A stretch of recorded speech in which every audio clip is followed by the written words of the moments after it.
talk about overall on Saturday, going on the road, take a tough loss to Utah. Just talk about some of the things that you saw in that game.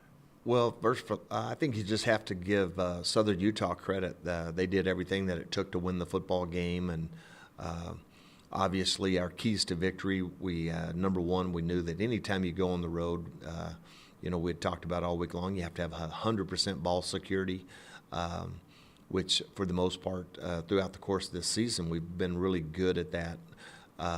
Protecting the football. We put it in jeopardy too many times with 4 turnovers, and then the second turnover that we got on defense, we sat there and have a pre-snap penalty with jumping off sides, and bang a field goal off the upright. We just didn't do the things that it takes to win a game, especially one that's on the road. And I think it's a continued challenge. We got to be able to go on the road and play with the same mental intensity and the same mental focus that we do at home. And, we've been really good on third down all year long. We got off the field 40% of the time on defense, which is not good enough.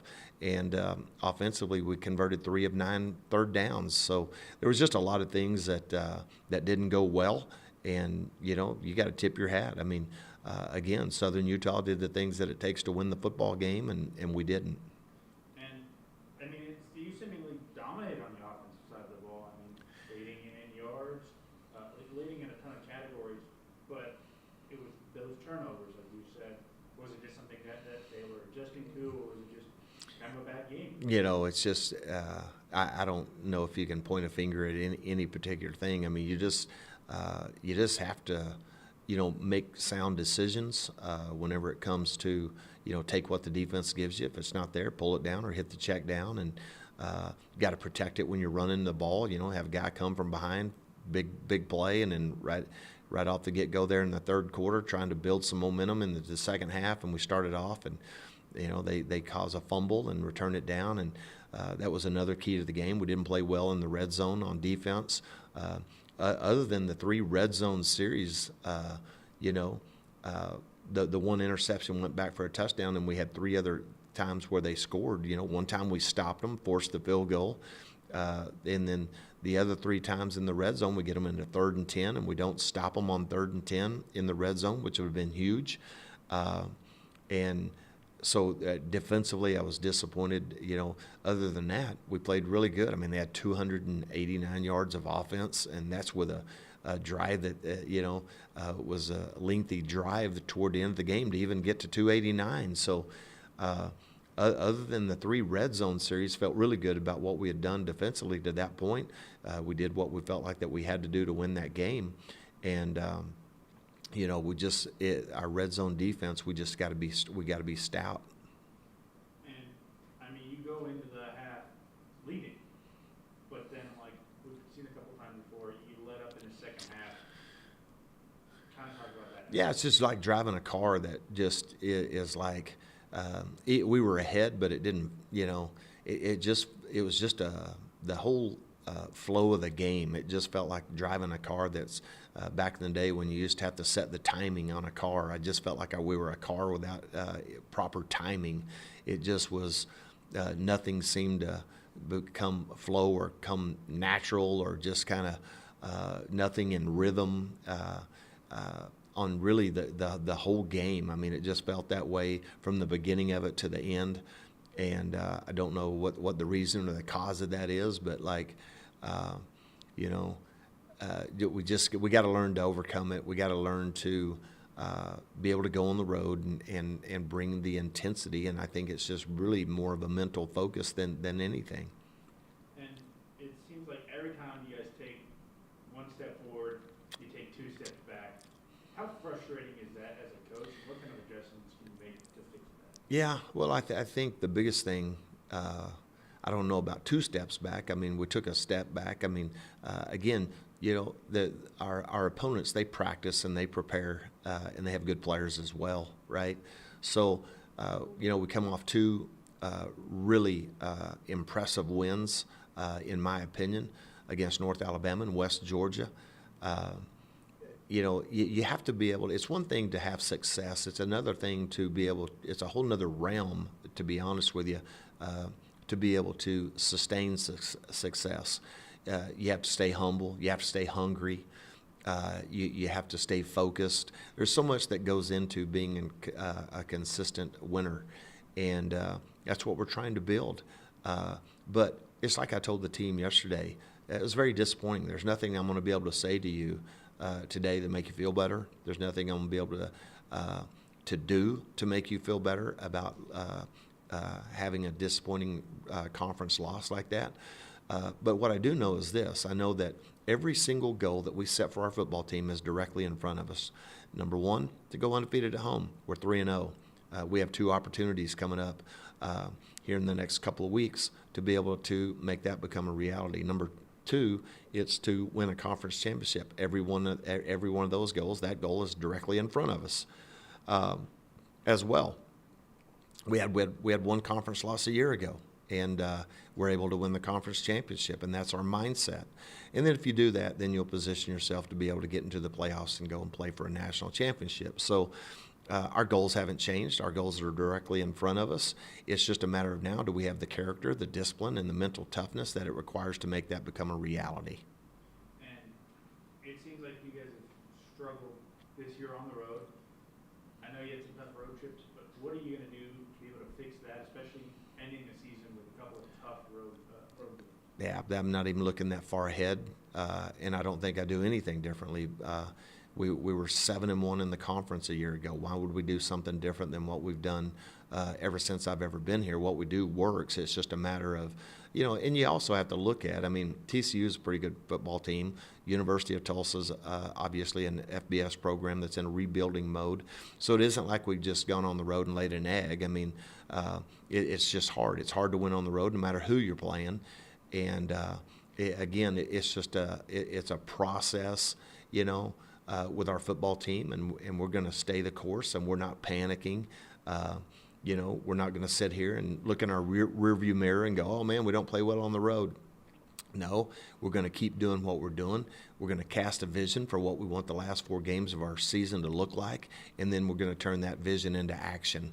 And it's about what we do. It's about how we prepare. It's about how we practice. It's about how we execute. It's about how we distribute our personnel defensively, and it's about how we do things. And when we do that, as you've seen at times this year, we're a really good football team.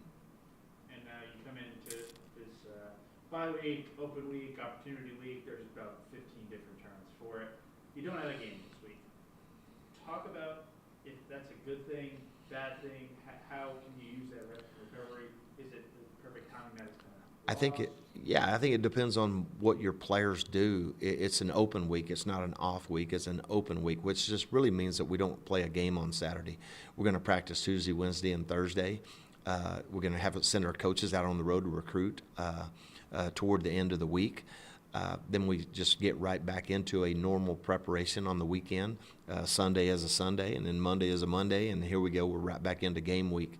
So it really depends on, do you get extra treatment? Do you go over into the weight room and work on deficiencies or things that you need to do to try to get your body to bounce back? How are you hydrating? How are you, eating? Are you doing the things? Are you getting extra? Are you going to come in and watch a little bit of film and get a jump start on your next opponent? There's so many things that goes into an open week. I think it's right on time. It can be a positive if you take advantage of it. And if you don't take advantage of it, it can be a negative, right? So we just try to get our guys to focus on the right things this week, and it's about getting ahead academically, using the week to where you don't have quite the grinding schedule to be able to do some things to get ahead, to where over the course of the next couple of weeks you're not stressed out with academics. And there's so much that goes into it, and so many things that different things from study hall and that our kids have to juggle. And I think it's really just an opportunity for them to take a deep breath and go, all right, here we go. We got 4 games left and getting close toward the end of the semester, and we're gonna finish strong. And then coming into this open week, I know you talk about wanting to move on, especially on Sundays, but the fact you have an open week after a loss, does that help kind of motivate the team a little bit coming into next week, that you're sitting on a loss and you want to do something about it? Well, our kids, I mean, we don't focus on the loss. We focus on moving forward, and that's what people who win championships do. They don't sit and look back and go, oh, I mean, I think you can learn from things that we didn't do well, whether it be in preparation or things that we didn't do well in the game, correct them. But we've already put that game to bed. We've already moved on. You hear a lot of coaches will say, hey, you can't let that beat you twice. Well, the only way that you can let it beat you twice if you hang on to it, right? So that's why every Sunday we do the same thing. We come in, we watch the previous game, we meet, we talk, we discuss. Here's what went well, here's what didn't go so well, and we move on and we don't look back. You don't have time to look back, and so there's no need to sit here and dwell on it to move toward anything. You have to let go of something. So let go of the last game. Let's move forward, and let's have a great open week, and let's have a great week of preparation for our next football game. I like that. I'm gonna use that. Coach Patterson, the timing on a car. I'm too young for that. Did you use that example? Yeah. How many of them got that right? I don't think probably many people do, but I just remember having to set the timing on your car had these little blades that you used to have to slip between and measure the distance and to set the timing on a car. I don't know a great deal about it, but I just remember when it was out of timing, it did not run well, and almost like driving a car with your parking brake on at times. And but yeah, I don't think many of these guys. They don't even know what a landline is when it comes to a phone. I mean, they have cell phones, and obviously their methods and ways of communicating, I'm probably a little bit of a generational gap for sure. And I mean, we have a wonderful opportunity with the bye week ahead of us before we play Tarleton State at home. And all the goals are directly in front of us. To the culture that continues to be established here, and those players in the locker room, why are all of them able to have that in their brains? Well, I think one of the things that I've tried to do here since taking over this program, and I think it's part of leadership, one of the greatest responsibilities that we have is to recognize the men who came before us. I spent a lot of time talking about this last week and even this weekend, and not only the men who come before us, but the men that we're currently playing for and playing with, as well as the people who are going to come here after us. You see, because our legacy here with ACU football is going to extend far beyond our time here. So all we're really doing is adding to the ACU football story, and what a story it is when you go all the way back to the 1950 undefeated team and Coach Beecham, and when you look at Tonto Coleman and Wally Bullington and Chris Thompson and all the people who came before us that laid such a strong foundation with this football program. Just excited to be able to represent those people, and as well as the men and the teams that came before us. We taught our players the fight song. We take great pride. What that does, that gives you a sense of purpose. And I really, because it's got to be more than just about winning football games. It's about producing men. It's about producing strong-hearted men who take responsibility for their actions and accountability for the type of men and people that they're going to be long after they're gone from playing football here at ACU. Man, I would have committed here if I was good at